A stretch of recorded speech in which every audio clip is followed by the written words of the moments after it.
Buongiorno e benvenuti a questa nuova puntata di Sicilia 24 Focus, in cui ci occuperemo del nostro amato vulcano l'Etna, il vulcano più alto d'Europa, un sito che attira ogni anno migliaia di visitatori, dichiarato patrimonio UNESCO dal giugno 2013 e gestito da un ente, l'ente Parco dell'Etna, che fa quasi 40 anni, che comprende il territorio di 20 comuni e lo distingue in 4 zone di tutela. Un ente che però è bloccato da mesi in una situazione di stallo, un po' di paralisi burocratica, di grandi lentezze in cui fra l'altro non è arrivato il via libera all'Etna Marathon, una manifestazione sportiva, e non succedeva da 20 anni. Un caso che ha agitato gli ambientalisti, gli organizzatori sportivi, anche il mondo della politica e tutti quelli che hanno a cuore la montagna. Vediamo quali sono le cose in campo e anche il futuro di questo parco, perché si parla sempre più spesso di un parco nazionale. Noi ne parliamo con Massimiliano Giammusso, presidente del Parco dell'Etna. Benvenuto. Buon pomeriggio a voi e grazie. Tra le tante cose che fa. E con noi c'è anche Giuseppe Patti del Legambiente Circolo Etneo. Buongiorno, grazie per l'invito. Ci collegheremo tra poco anche con Anthony Barbagallo, segretario del PD siciliano, per fare il punto dello stato dell'iter appunto del disegno di legge che vorrebbe farne una gestione nazionale. Allora, partiamo appunto dalla situazione. Ci sono state molte polemiche, di fatto il parco sta vivendo un momento di stallo, lei è stato nominato a dicembre scorso, sono appena 6 mesi, un parco senza risorse, senza molte risorse e con un organico sicuramente sottodimensionato. Partiamo dal bilancio. Quante somme avete a disposizione? Ma diciamo, tolte le spese fisse, cioè quelle relative al personale, abbiamo una disponibilità di manovra di poco più di 200.000 euro, però è anche vero che in realtà è una finta disponibilità di manovra, perché sappiamo che ci sono delle spese fisse di gestione dell'ente con adempimenti normativi importanti che chiaramente non possono essere È una cifra veramente irrisoria. Certamente non consente investimenti. Il nostro problema, o quantomeno gli investimenti che nel bilanci di tutti gli enti, anche quelli di un comune, prevedono dei capitoli a parte, siamo riusciti a recuperarli anche con somme non spese negli anni precedenti, a prevedere alcuni interventi strutturali, in parte già realizzati, perché noi l'anno scorso eravamo andati in contravvenzione rispetto alle questioni dell'igiene e della sicurezza sul lavoro, che abbiamo risolto, e abbiamo programmato un intervento importante di riqualificazione della nostra sede del monastero, con la speranza che possa diventare un hub anche informativo nei confronti dei tanti appassionati. Un po', diciamo, che riguardano mantenere in vita l'ente più che investire sul parco in sé, questo diciamo a margine. Lei anche rilanciarlo, devo dire, perché fargli recuperare la missione istituzionale, che è quella certamente dal punto di vista dell'autorizzazione ambientale, ma anche della fruizione del. Per fare capire a chi ci ascolta, lei è anche sindaco di Gravina, un comune alle porte di Catania.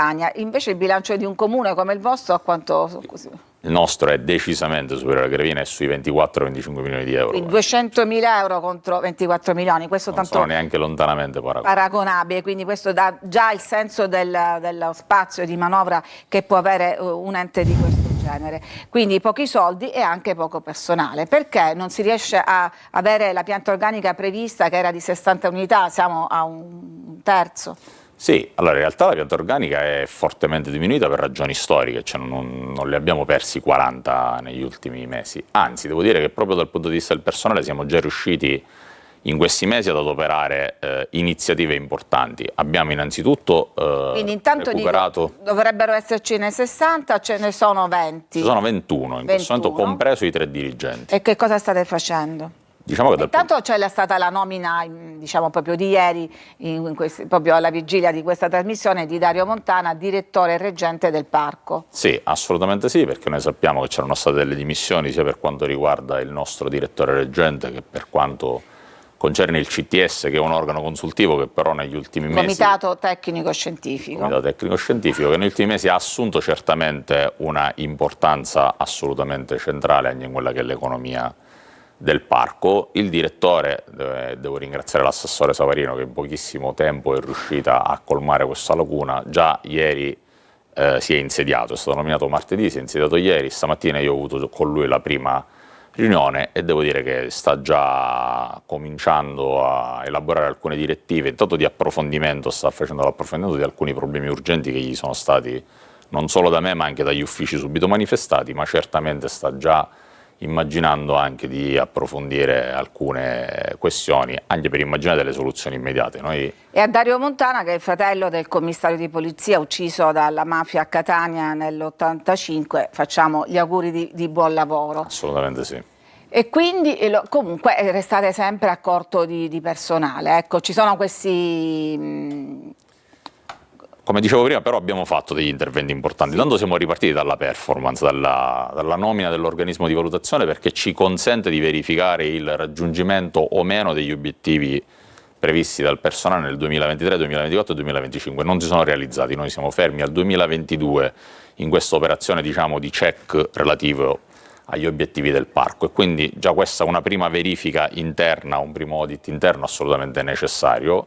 Quello che abbiamo fatto in termini di rafforzamento della pianta organica è immaginare da subito progressioni orizzontali in grado di recuperare anche dal punto di vista stipendiale, sulla base della contrattazione nazionale ma anche decentrata e integrativa, i nostri dipendenti. È giusto comunque da questo punto di vista anche incentivarli, immaginare una crescita professionale, ma soprattutto abbiamo immaginato progressioni verticali in deroga che ci consentono oggi... La progressione verticale vuol dire che vengono promossi, acquisiscono un ruolo fondamentale, perché oggi noi abbiamo 6 funzionari, diventeranno 7 e istruttori ne avremo 2 in più, ma ciò che anche da un punto di vista numerico, non solo qualitativo, ci consentirà davvero di migliorare e di far ripartire finalmente, di aprire le procedure per quelle mobilità bandite nel 2024 e fino ad oggi purtroppo mai attenzionate. E lì si tratta di 6 funzionari, tra l'altro rispetto a competenze che oggi nel parco non esistono più, perché se non ricordo male abbiamo un funzionario avvocato, un ingegnere, io oggi ne ho solamente uno, un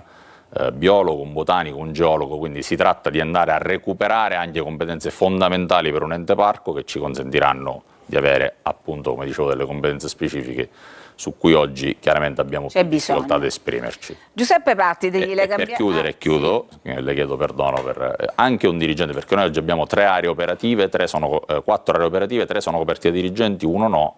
Abbiamo immaginato anche una procedura per un dirigente a tempo determinato, perché non rientra nella pianta organica, ma ci possa consentire anche lì di dare un punto di riferimento certo a chi lavora al parco, ma anche e soprattutto all'utenza. Nuove assunzioni, sia pure con il contagocce, e queste nuove promozioni per avere più dirigenti che possano sbrigare le pratiche, perché questo è uno dei grossi problemi del parco, la lentezza delle pratiche, perché la vostra funzione forse principale in questo momento è quello di dire che cosa si può e che cosa non si può fare.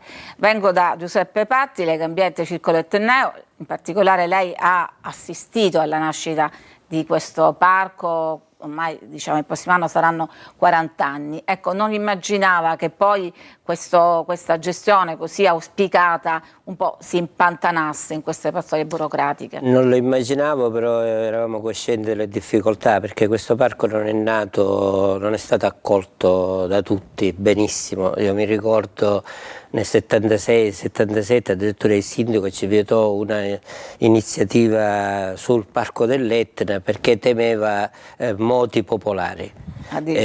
Quindi siamo partiti da una situazione in cui c'era una parte della società, scusate la presunzione, ma non mi metto io, più evoluta, con larghe vedute, che voleva un'area protetta, e poi c'erano tutte quelle che vedevano il parco come un qualcosa che avrebbe bloccato tutto.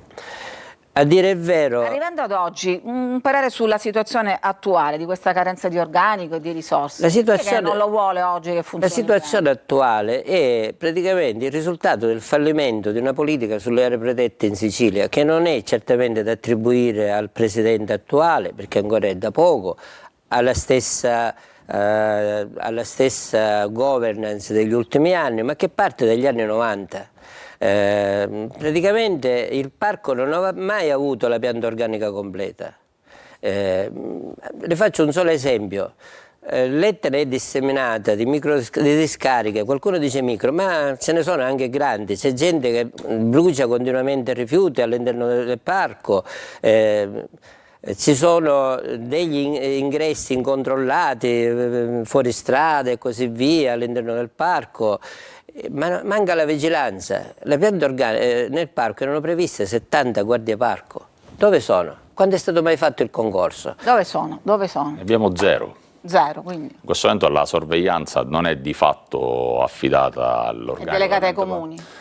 Dal punto di vista ambientale sì, sulle altre ovviamente potenziali purtroppo violazioni di quelle che sono leggi e regolamenti sostanzialmente alle forze dell'ordine o alla forestale. Si rende conto che sono ben 20 comuni che ricadono nel territorio del parco, quindi non c'è nessuna omogeneità di interventi tra questi, forse toccherebbe a voi un coordinamento. Allora in realtà noi una concertazione l'abbiamo immaginata anche sempre seguendo il dettato normativo, perché così dobbiamo fare, ed è quello che stiamo immaginando di coinvolgere le SRR Rifiuti, che sono le società di regolamentazione del sistema dei rifiuti in Sicilia.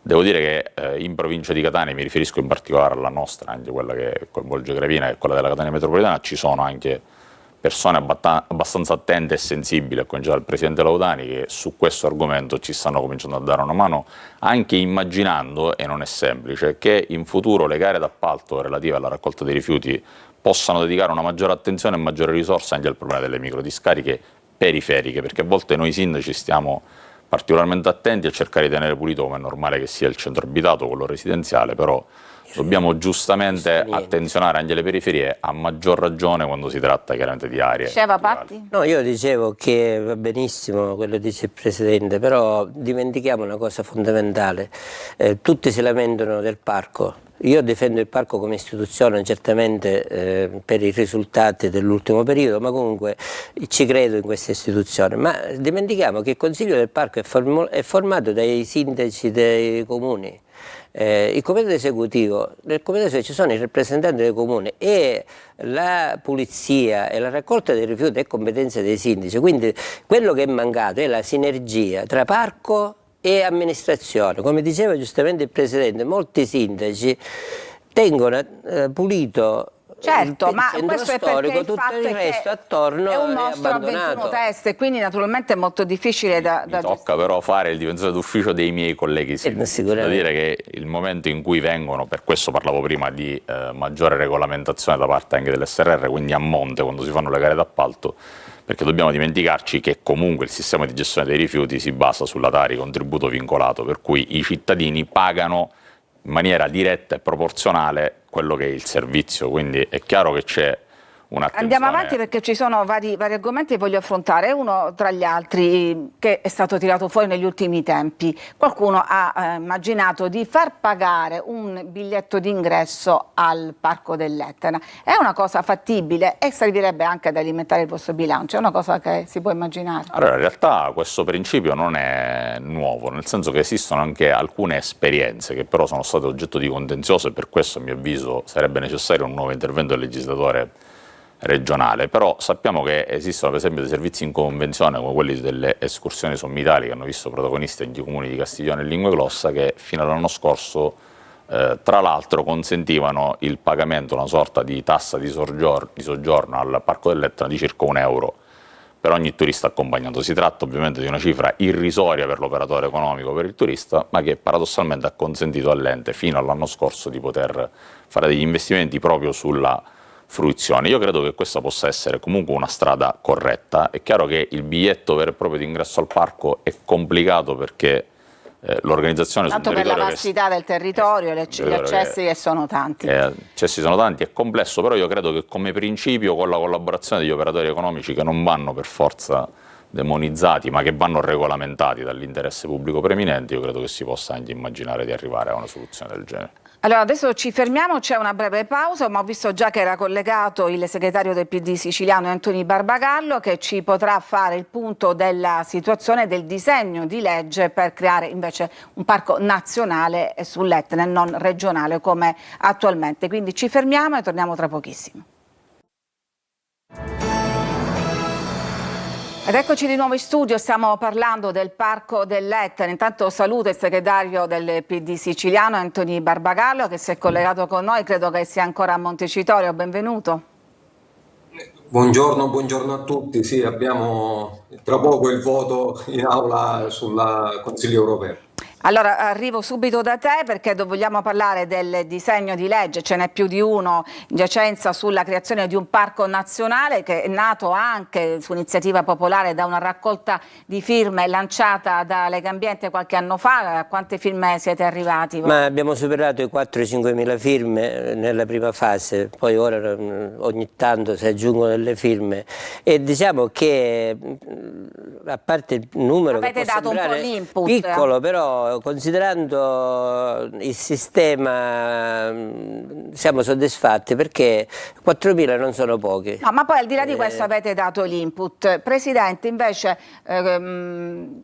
come lo vede lei l'istituzione di un parco nazionale? Ma non sono contrario proprio per una questione di risorse, l'abbiamo affrontate prima. Se noi andiamo a guardare oggettivamente le risorse sia umane che economiche a disposizione dei parchi nazionali, in questo momento, e purtroppo lo dico da siciliano, oggettivamente sono maggiori. L'unica criticità rispetto a un disegno di legge di parco nazionale io la ravviso nella necessità di armonizzare poi le normative nazionali e regionali, perché comunque il parco si esprime su tematiche che da un punto di vista giuridico sono di competenza regionale. Ci sarebbe un ambiente, urbanistica, da sbrogliare questa matassa. Vanno armonizzate, quindi bisognerebbe stare molto attenti su questo. Anthony Barbagallo, a che punto è questo l'iter di approvazione di questo disegno di legge?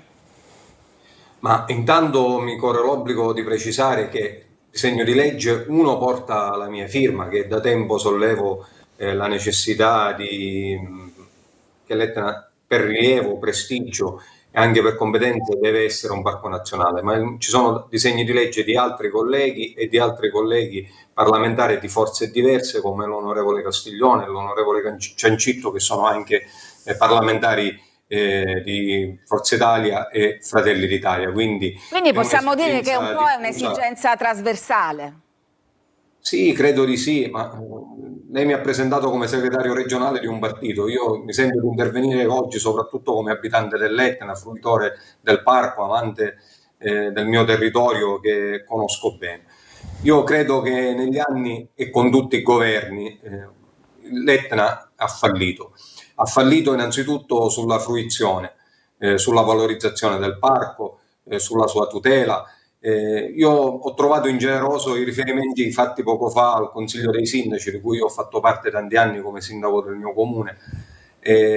Oggi non possiamo scaricare sui sindaci responsabilità evidenti che sono in capo al governo regionale e anche all'assenza obiettiva di finanziamenti, di risorse per far accedere i turisti sul vulcano, anche dell'iter autorizzativo. Oggi c'è una trappola burocratica che riguarda il comitato tecnico-scientifico, l'autorizzazione di banali attività sull'Etna, la fruizione ad alta quota. Sono tutti progetti e settori su cui il governo regionale nel corso degli anni ha fallito. Non si può tenere l'Etna a ostaggio di cavilli burocratici e a risorse zero. Gli altri parchi nazionali hanno risorse consistenti e accedono a bandi consistenti con riserve importanti, ed è quello che merita l'Etna nel panorama nazionale ed internazionale. E questo lo consentirebbe come strumento. Il Parco Nazionale potrebbe essere uno strumento proprio per ottenere più risorse.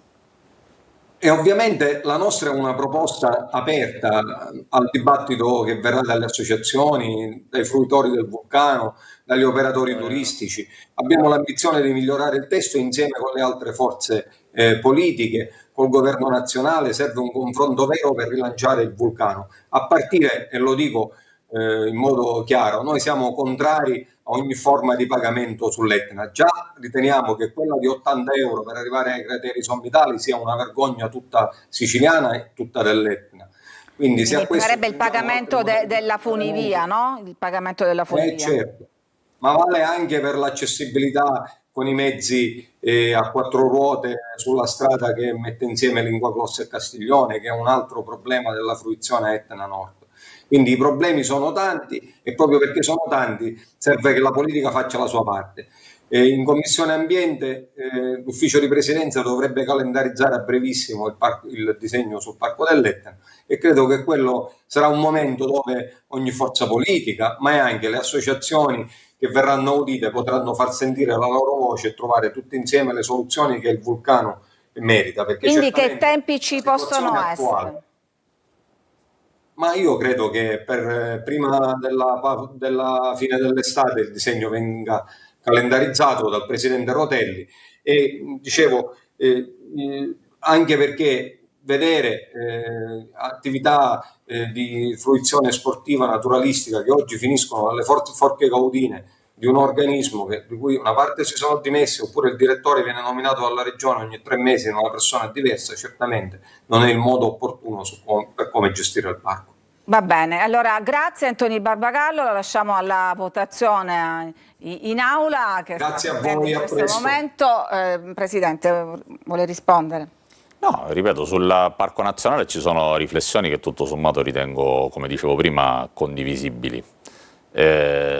Sulla questione della fruizione, diciamo, sappiamo che comunque anche da questo punto di vista ci siamo particolarmente mossi e tra l'altro proprio anche su input dei colleghi sindaci del Consiglio del Parco, perché si è fatta un approfondimento, una particolare attenzione, grazie anche all'attività dell'assessorato regionale, su quelle che possono essere le procedure di semplificazione rispetto ad adempimenti che comunque sono previsti dalla legge, perché gli interventi sulla paesaggistica o sul rispetto del vincolo idrogeologico o in generale sulla fruizione, specie quando si tratta di manifestazioni particolarmente impattanti, non mi riferisco a quella che è stata rinviata, ma contemporaneamente invece ne sono state autorizzate altre, quindi è chiaro che poi bisogna, diciamo, c'è stato un incidente e di questo ovviamente ce ne scusiamo, ma sul resto bisogna dire che comunque l'attività è assolutamente continuata, pur in un contesto non semplice, abbastanza complesso, per cui io credo che si debba lavorare certamente per una semplificazione amministrativa, perché è giusto, la tutela e la conservazione si realizzano appieno quando l'ente è in grado di dare risposte certe e soprattutto in tempi certi, ed è quello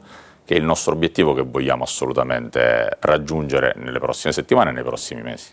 Giuseppe Noi vorremmo che oltre alle risposte ci siano anche delle proposte. Cioè, purtroppo quello che è successo negli anni è stato che mancando l'organizzazione, mancando il cuore del parco che propone iniziative, perché il parco non è solo rilascio di autorizzazione, figuriamoci, è giusto che ci siano, ma c'è anche di proposte, dello sviluppo sostenibile, la fruizione stessa deve essere sostenibile. Ci sono tante attività che il parco ha trascurato per vari motivi, voglio dire, l'agricoltura stessa, l'agricoltura biologica, non è stato fatto molto, la promozione dei prodotti del Vulcano, la stessa fruizione deve essere regolamentata, non può esserci diciamo, libertà di azione, anche lo stesso pagamento. Noi siamo contrari al pagamento, ai ticket. Altro discorso è pagare dei servizi, cioè l'accesso va autorizzato a tutti, poi se io ti offro un servizio di qualunque tipo lo pago, ma non che cominciamo a chiudere il parco come un recinto. Questo è assolutamente sbagliato e quindi ci vuole tanto, ma ci vuole soprattutto una classe dirigente all'altezza della situazione. Dobbiamo smettere a mettere nelle aree protette, un tema molto ampio, nelle varie cose, gente che magari qualcuno definisce trombate dalla politica, cioè, vogliamo persone competenti di qualunque colore politico. A noi non interessa qua, il dottore Gemmusso fa parte di un'altra area rispetto alla mia, ma io ho massima stima, in questo momento è il presidente del parco e io da lui voglio competenze, voglio che si portano avanti le iniziative per il parco e noi abbiamo mostrato disponibilità, la ribadiamo anche qua e vogliamo anzi una collaborazione, perché noi crediamo nel parco e questo è quello che manca. Il parco è rimasto una gabbia perché sono stati vigenti i vincoli, ma non le proposte, i piani annuali di sviluppo, tutta una serie di iniziative per favorire determinate attività e questo è quello che è mancato. Nel frattempo quindi vedo che c'è una certa sinergia sul dire no ad un ipotetico biglietto ticket di ingresso al parco. Nel frattempo però i cartelli di proprietà privata sono spuntati come funghi, partiamo da quello diciamo dal ticket ai crateri silvestri e poi diciamo imitato anche da tanti altri. Ecco, su questo tema. Io penso che su questo bisogna essere realistici.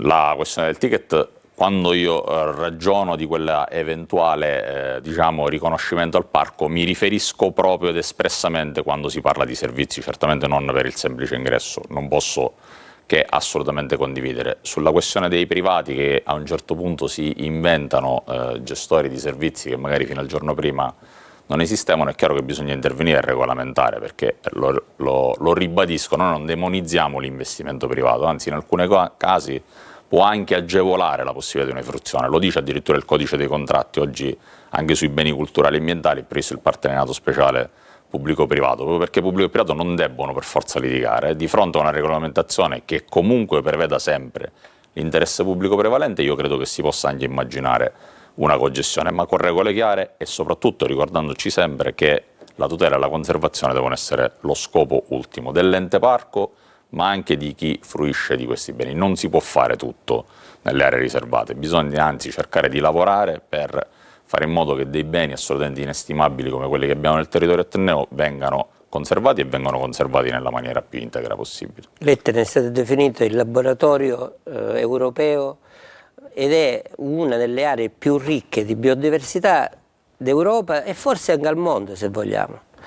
Perché distruggerlo? Perché non approfittare di questi beni per rilanciare l'economia, ma soprattutto per anche favorire lo studio di queste, quindi manca la ricerca, mancano tante cose. Cioè, il parco non deve essere più una gabbia, ma deve essere un motore di sviluppo e di conservazione, sviluppo sostenibile chiaramente.